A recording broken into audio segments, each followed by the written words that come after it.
Welcome to Talking Heads on USA Global TV, starring the one and only wonderful Dr. JACALYN. It's a prestigious place where world-class influencers and experts meet, and where you'll find the most trusted advisors and coaches for all things in life and business. Visit usaglobaltv.com to sign up for our newsletter, get the value you need, and be first in line to learn about events and giveaways and other valuable content. Connect with us. Email Dr. JACALYN at usaglobaltv.com to talk about how you can become part of USA Global TV. That's USA Global TV, where the doctor is always in. Hello, everyone, and welcome to USA Global TV, and hello to our friends listening on Business Talk Radio. I am Dr. JACALYN KERBECK, and our show today is Leadership of the Heart, how to love yourself to the core. Joining me is my personal and business coach. She is a transformation and leadership coach, and she is one of our trifecta here at USA Global TV. What that means is she is a co-host, she's an expert presenter on Talking Heads, and she's an elevated listener. All this means that you want to get to know her personally and professionally because she holds a safe space to listen and is authentic on every level. Let's welcome Mariska Dupree, joining us from New Zealand. Yay! I love saying that. Hello. So good to see you. Saw you yesterday. I feel like we're having a reunion once again. It's always fun. It is always fun, and I love seeing you and sharing with the audience so much. We had so much fun last week, and for those that missed it, please go and listen on YouTube. We had Ian Palmer-Turner here, and this week, I'm so excited to announce we're having Ciara coming on with us. So Ciara actually went to coaching school with both me and Dr. JACALYN. So that's where we all met, right? And she is just phenomenal. Absolutely phenomenal. She went further with her coaching studies and she did some NLP work, and she is really just there's not enough words. No. I'm so excited to have her here. I'm excited for her to be here too. We just had a quick chat backstage, but I'm looking forward to talking about leadership and heart-centric leadership. And she's joining us from Jamaica. So let's welcome her to the program. Hi, Ciara. Nice to see you. Hi, everyone. So nice to see you. Thank you both so much for having me on today. I'm so excited. And those were two fabulous introductions. So I'm just feeling really thrilled to be here. Well, it's a pleasure. We're going to have a great conversation. I'm just trying to remember, did we meet in 2018 or... I think it was in 2019, if I recall, correct? I feel like it was the very start of 2019. I feel like the last few years, I don't know about you guys, but I feel like the last few years have been a bit of a blur with everything going on. They've all merged into one. It seems that way for me. But I do recall that we all started this journey beginning of 2019. Yes, I agree with you. Sometimes it's just like, what happened in 2020? Where was I? Was I doing? It's just hard to remember everything. But yeah. So I want to start off our conversation today along the lines of what we were just discussing. You know, the last 2 years have been a blur, and now there's a war going on, and people are feeling so many different things. And I think if ever you needed to talk to someone, reach out to a coach or a mentor or therapist, now is a great time. And when we think about leadership, I feel like there's been kind of a spotlight put on leadership across the board in all areas. And instead of leadership of the past and different types of leadership styles that we've seen, we're in need of moving to leadership that is heart-centric. And not to say that hasn't been in place, but we need it now more than ever. So I'm going to start off with you, Mariska. What are your thoughts about that? And then we'll go over to Ciara. Well, I think that's part of why we have the show, to start off with. And we are seeing some glimpses of that coming through. I think within our communities, within our work environments, we are seeing people going, hey, you know what, maybe what we have been doing all these years within the leadership space was not ideal. And I have to say, research is also catching up. So it's telling us that some of the things that we were doing in the past might not have been the perfect things to do. Something silly, for instance, is being very, very straight-faced and not giving any visual cues as to how you're feeling.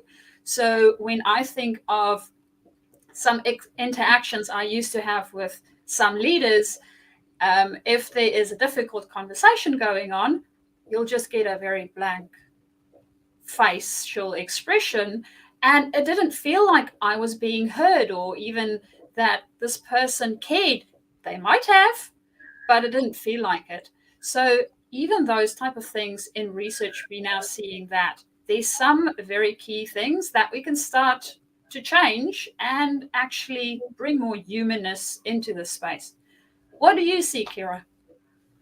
Yeah, absolutely. I really hear what you're saying and completely agree with, when we look at leadership in the past, how it's evolved now. I do think there has been such a trend of heart-centric leadership. And that was something I was really thinking about earlier today, thinking about leadership styles of the past and even thinking about the clients that I'm working with now. And I feel as though with greater self-awareness, because I feel as though we as a kind of culture, we as a society, we have become so much more self-aware, which is really generating a lot more of a kind of heart-centric leadership. Yes, good points. Thank you, both of you. I was reading an article today about what's going on since the Great Resignation, people not wanting to work in an office. And some companies are mandating that as of this spring, which is coming up, I think the 21st of March, that everyone has to report back to work. Other companies are saying you don't ever have to come back into the office, and some companies are in between. So when you think about leading with your heart, which of those, if any, seem to resonate more? Or do you think it just depends on what people's preferences are? Mariska? Ooh, I think it depends partially on the person, partially on your work environment. So when I think about the industry I come from, which is the utilities and power industry, some of the things you can do remotely, and some of them, preferably, you want to be on site. So there is some places where it would be possible for people to have a little bit more remote work. I think for me, really the thing that needs to be taken into consideration is what is possible, and is this what the people in that environment need? So some people need a lot of structure.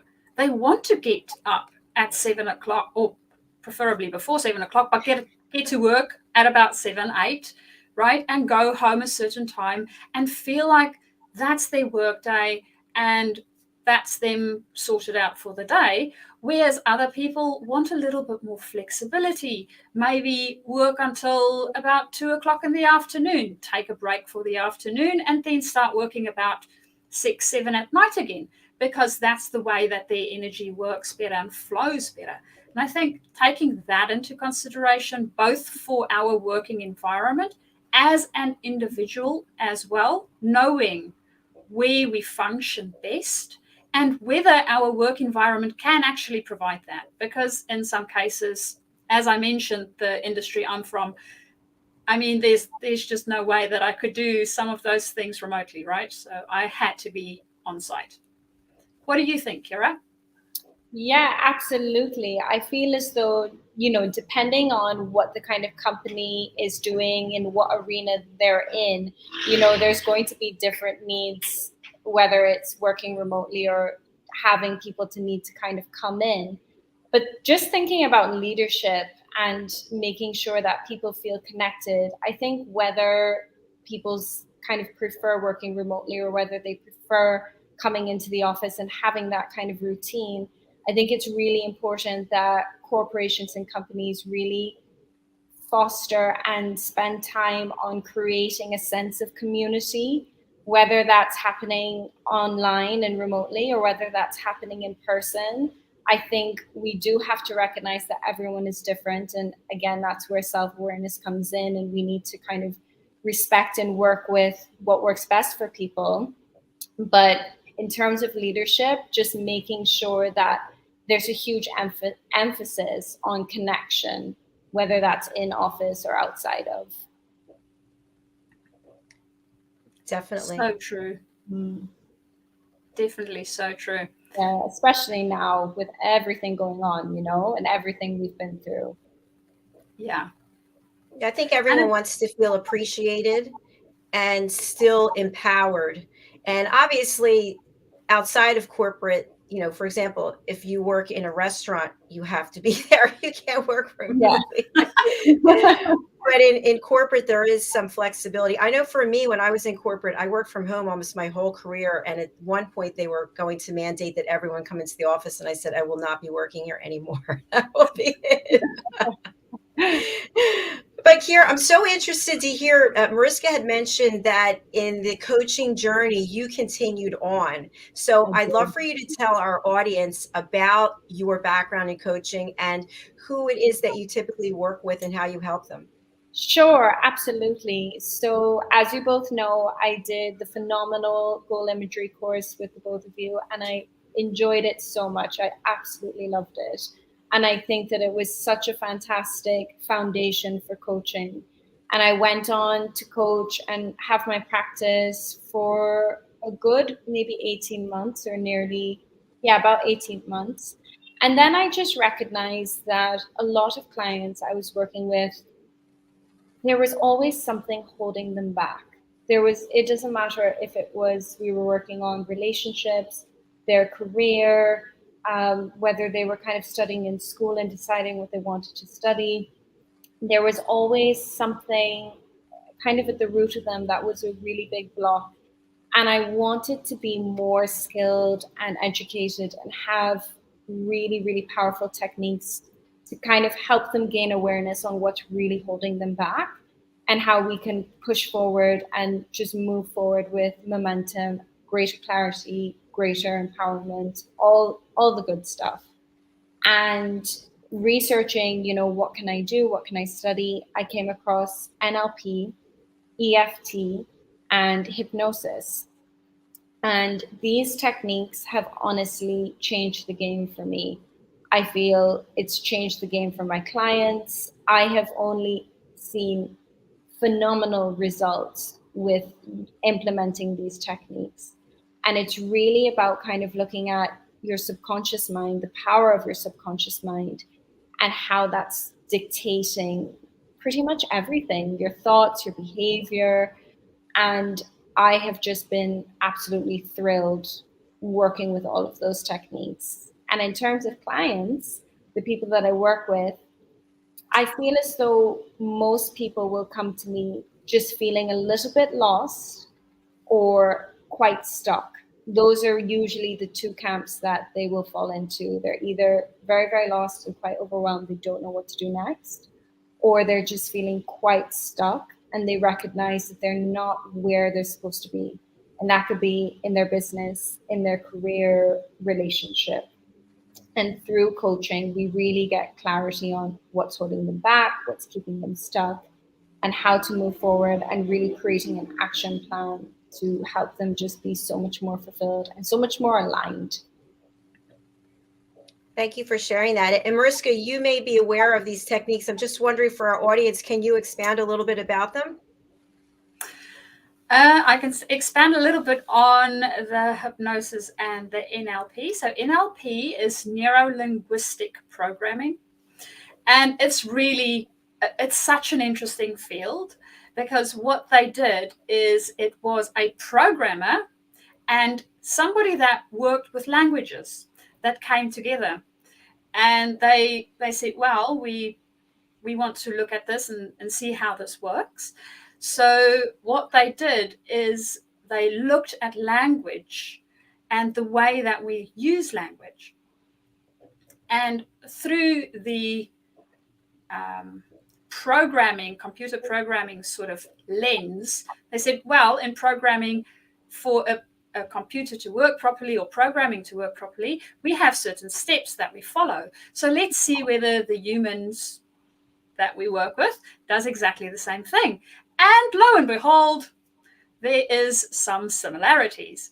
So they started deconstructing what we already do and putting it into this specific framework that Ciara mentioned. And it is really, really powerful. If we know the sequence that we're running in the background, basically, for ourselves, and we can figure out how to change that sequence to run something that is more appropriate for us and for what we want to actually achieve, you get exceptional results.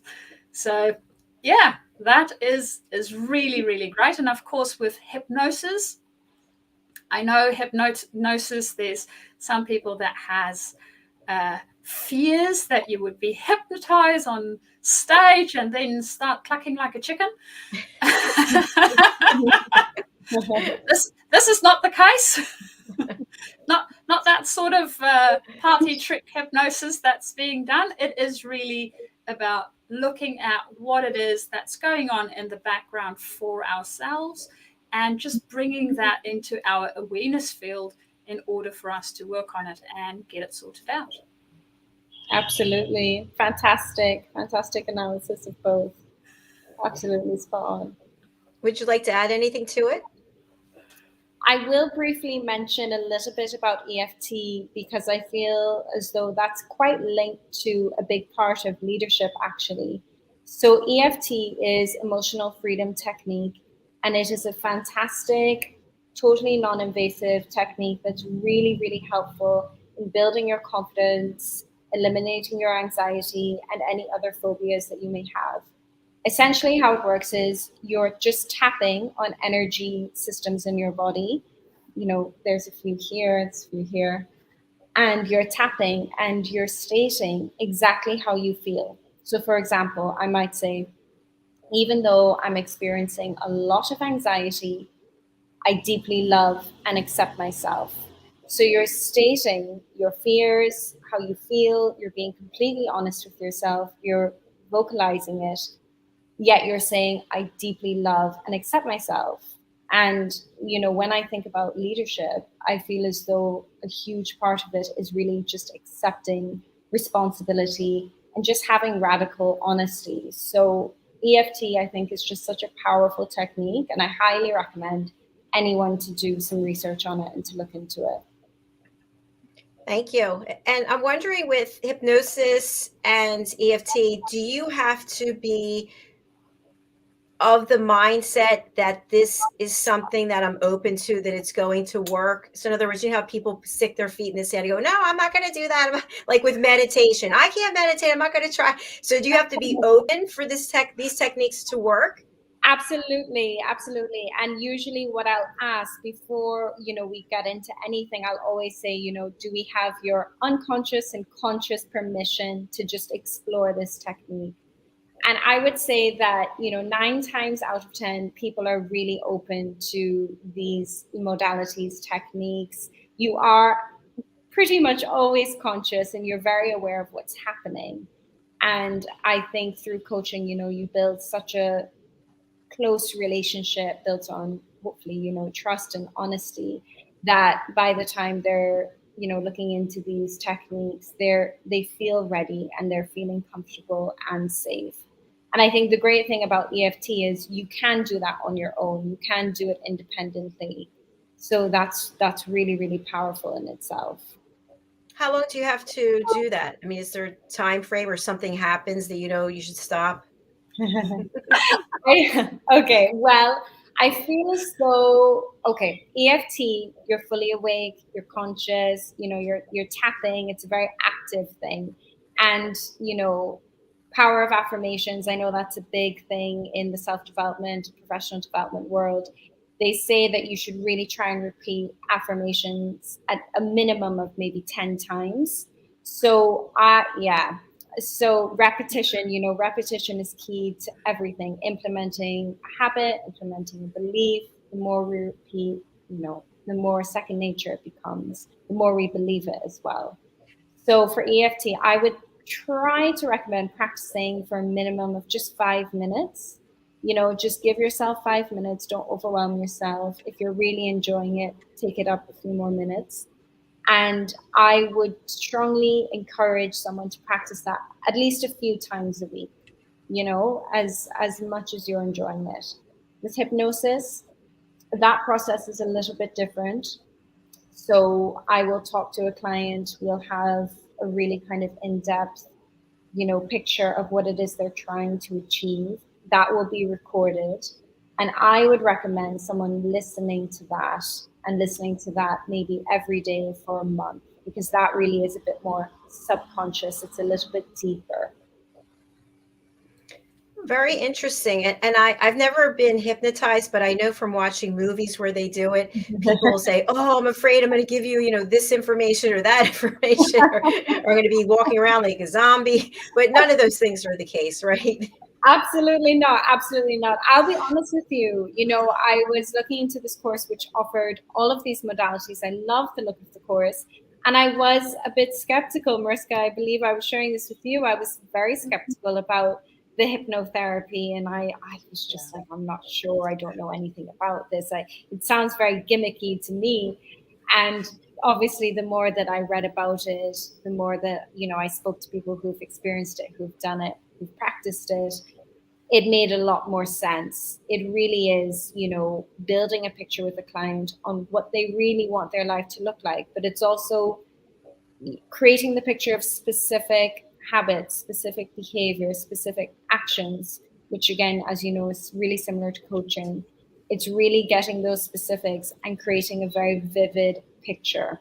So I feel as though if you're a really visual person, or if you really, you're kinesthetic, you enjoy the feelings of things, hypnotherapy is a fantastic way to just be an addition to propelling, your dream and getting to your goal. Mariska, you have had some experience with hypnotherapy, so maybe you can share a little bit about what you thought.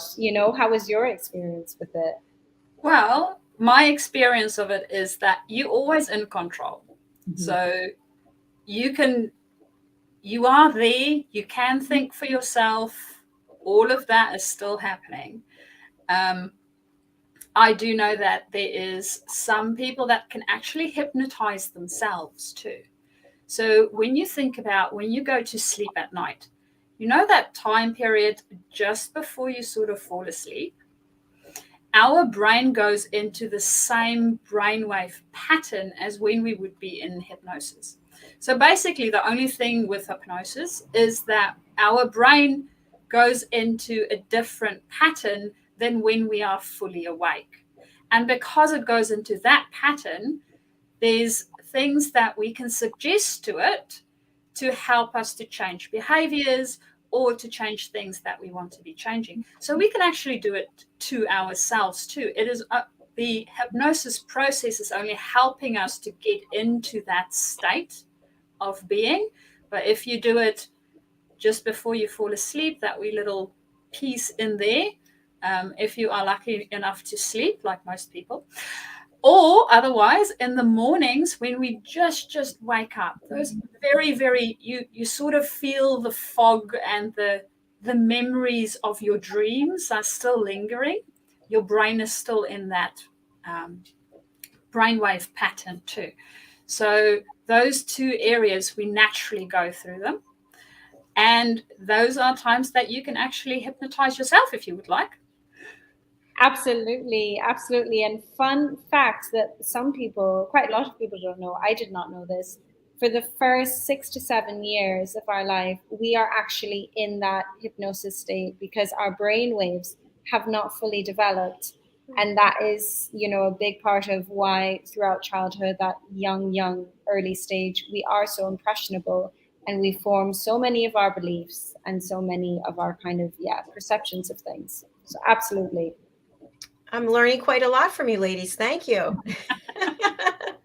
We're going to take a break, but when we come back, I'd love to touch on this subject. We haven't discussed it. We actually had someone here maybe a year ago, and he was a coach with a major international company that's in athletic wear, let's say sneakers, etc. And they actually have a whole team of coaches on staff that people can come and see during the course of the day. I think that's brilliant. So I'd love to come back in on that after our break. How does that sound? Perfect. Yeah. Perfect. All right.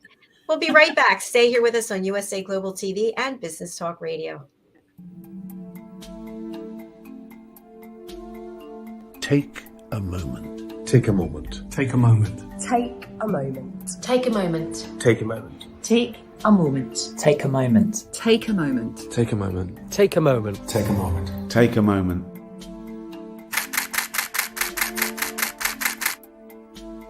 So I've had the privilege of photographing some incredible people over the years, and during each shoot I've asked the subject to close their eyes and take themselves to a peaceful place just for a few seconds.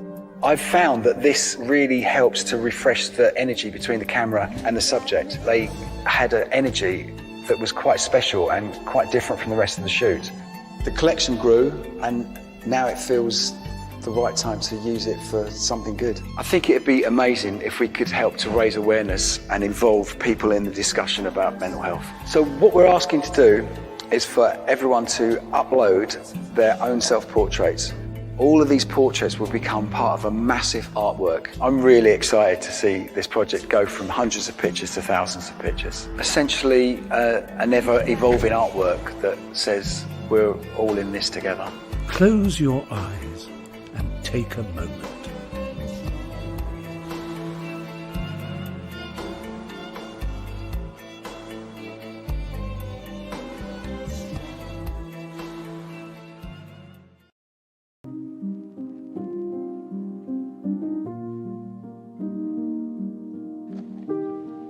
Меня зовут Маша, мне 9 лет, я живу в Красногоровке, у меня все хорошо.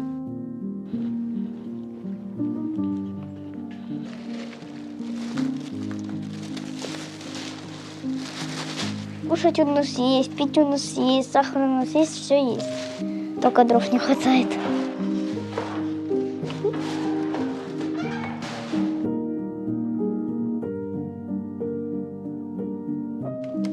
На буржуйке, когда у нас есть, вот эти мы дрова пособираем, закинем, оно горит.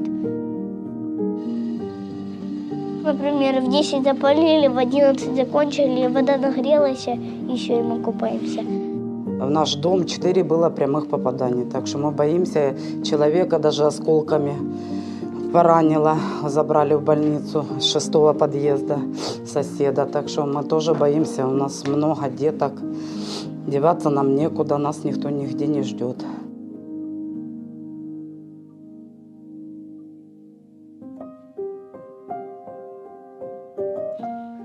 Когда вырасти, я хочу найти работу такую, чтобы я помогала людям, которые бедные, там.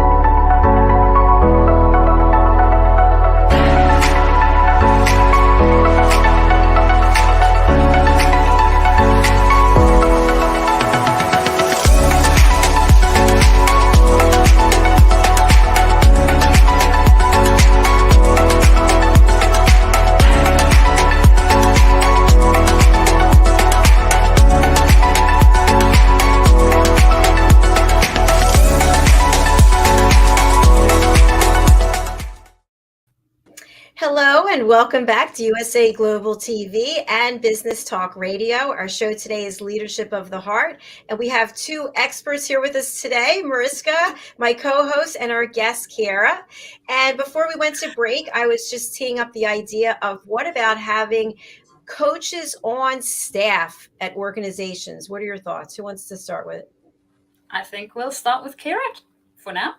Sure, absolutely. I am in such a huge favor of coaches being made available to employees. I have seen it, becoming more and more popular, and I feel as though there are only benefits from it. Having conversations with my clients who are working in large corporations, who have worked with coaches in those corporations, who are seeking, coaches even outside of it, the level of just self-awareness, the level of self-reflection, the level of insights and clarity being gained throughout coaching sessions can only ever improve the culture and just the overall environment of the workforce of that particular company, as well as probably having a huge effect on the actual success of the company as well. When people are performing better, when people are performing with more clarity, with more empowerment, that's going to have a direct kind of effect on sales, or a direct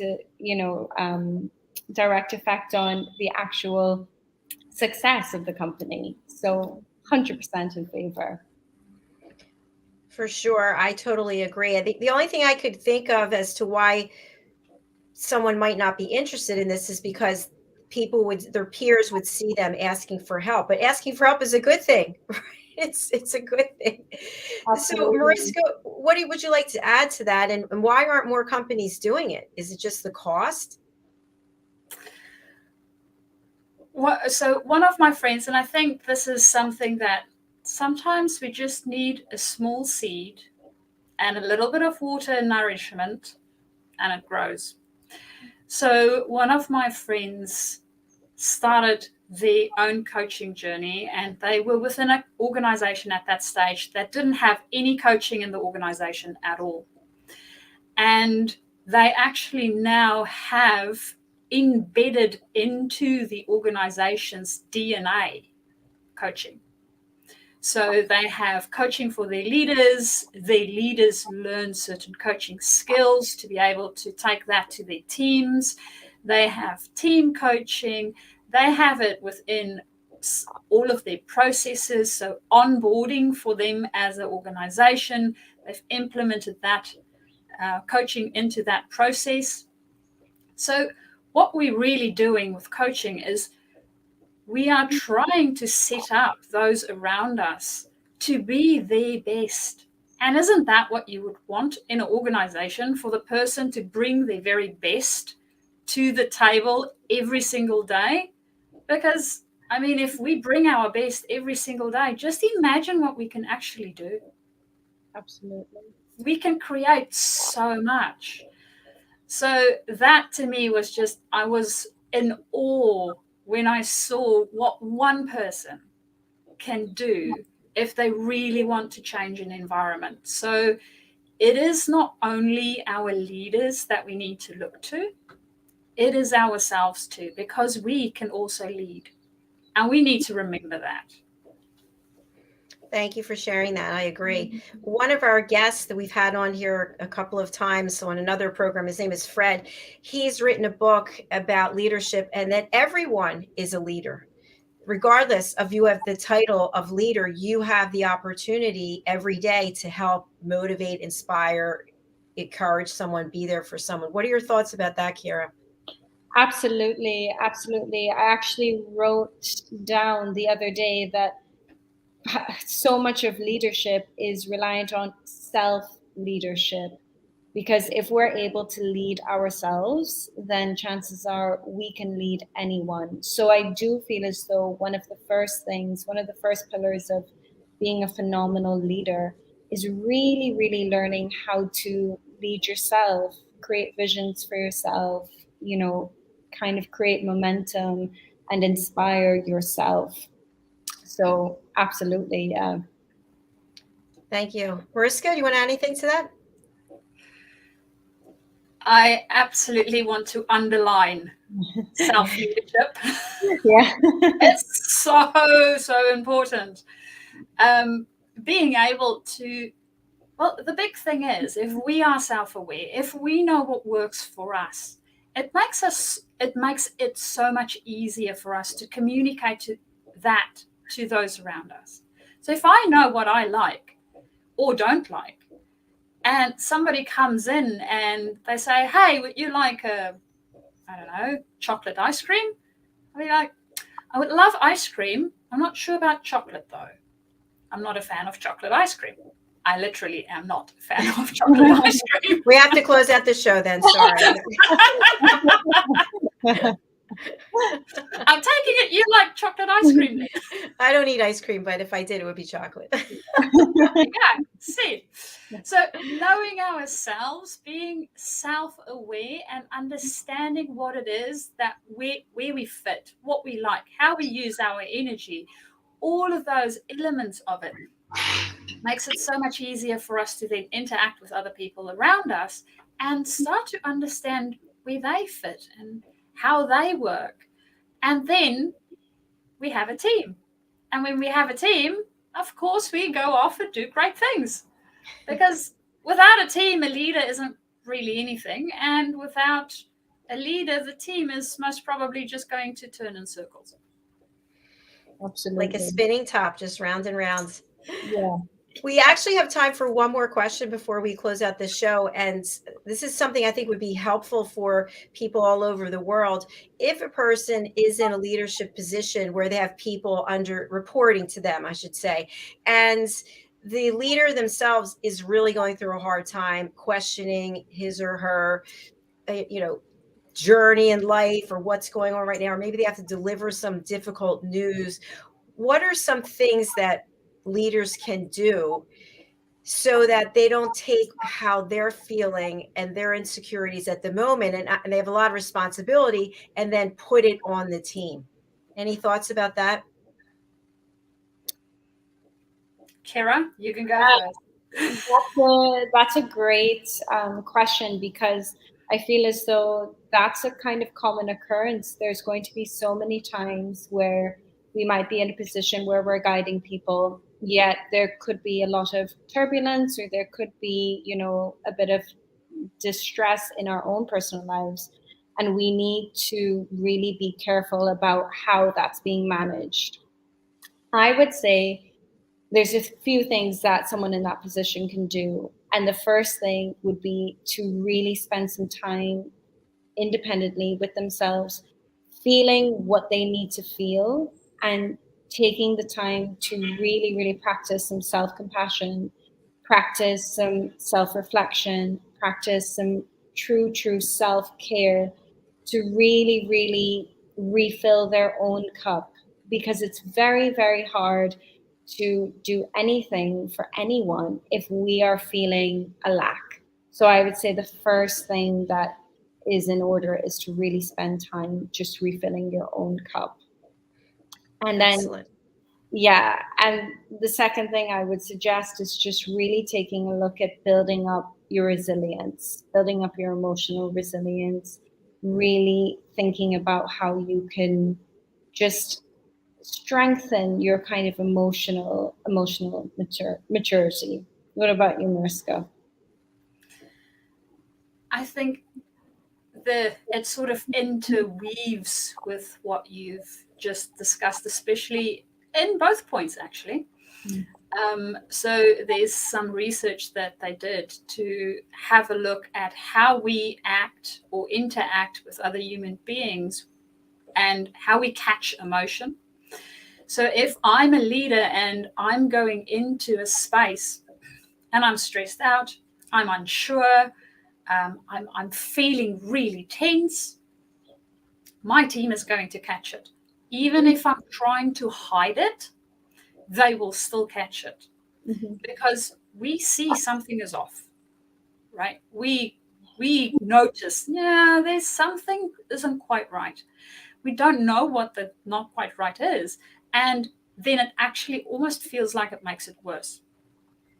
So when we are in that space, and maybe we didn't have enough time for that self-reflection, for that self-care to make sure that we are okay, when we have to interact with other people and our team in that scenario, one of the key things would be to call out the emotion. Mm-hmm. Physically saying, hey guys, this has happened and I'm actually feeling a little bit stressed about it. right? So two things happen when we call out the emotion. Number one, everybody else around us won't catch it because now they know what the emotion is. They sort of go, oh, okay, so I don't have to worry about it because this is what's going on. And the second thing that happens is because we call it out in our brain, we actually don't feel it as much. So that helps both us as the leader and our team to be able to see what we can do in order for us to move past it or come up with some creative solutions. Fantastic. I think I've heard part of this on a talking head presentation, but I'm not totally, I'm not sure which one, but I know I've heard it. That's great. All right. We actually are at the end of our show. It's been so much fun, Ciara. You have to come back and see us again. I'm going to spotlight you. And if you can let people know what's the best way to reach you and who would you like to reach out to you? Sure. First off, just thank you both so much for having me on today. If you'd like to get in touch with me, please check out my website, which is listed here, www.coachingwithciara.com. You can take a look at my resources. You can book a free consultation call. And I would suggest you reaching out to me if you are feeling a little bit lost and you're feeling a little bit stuck, but you are so ready to get aligned and to be more fulfilled with your life, then I am your girl. Thank you guys so much for today. I love the way you close that out. It's fantastic. Well, thank you. I learned a lot from you today, and you've got a great smile and presence about you. It was really fun having you here. Thank you so much. Thank you guys so much. I had a great time too. Thank you. Bye-bye for now. Bye. Bye. Bye. Oh, she's great. It's so nice to see her again.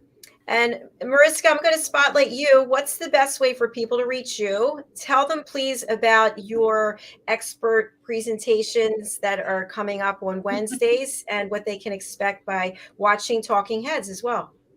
Ooh, okay. So on Wednesday, this coming Wednesday, we are actually looking at EQ, and we will dive a little bit deeper into the things that we discussed towards the end of the show. So if you guys are interested in learning more about EQ and how it shows up for us personally, please do come and have a look at our Talking Head show. That is Wednesday at, JACALYN, you need to remind me. I think it's 5 p.m. Eastern. There you go, 5 Eastern. And what was the other question? Sorry, I can't remember. How people can reach you and who should reach out. How people can reach me, so they can find me on my website, which is journeytodiscover.com, and the 2 is the number 2. Alternatively, you guys can email me. You can email me at mariska@journeytodiscover.com, or you can also connect with me on LinkedIn. I would love to talk to you. And the people that can contact me are leaders that's already in leadership positions that really want to up their game. Or if you're thinking of going into a leadership position and you're a specialist wanting to transition into leadership, also do feel free to contact me anytime. Thank you so much. That was great. And I look forward to seeing you again on Wednesday. Thank you. It's been a beautiful show. Thank you. All right. I'll talk to you soon. Bye. Thank you, everyone, for watching, whether it's on the live or the replay. We've got another show coming up right after this. It's a brand new show. It's called Take Steps and Kick IBD. And it's all about the Crohn's and Colitis Foundation. If you know anything about me, I'm very passionate about helping patients, helping people bring awareness about Crohn's disease and ulcerative colitis. So do join us. Stay wherever you are. I'll run over to the other studio. You don't have to go anywhere. And please do subscribe to our channel if you would. We'd really appreciate it. It's on YouTube, USA Global TV. You can also watch our shows on our website, which is, guess what? Yes, USA Global TV. Everybody's a winner tonight. All right. I'll see you shortly on our next show. Thanks, Mariska. Thanks, Ciara. See you soon.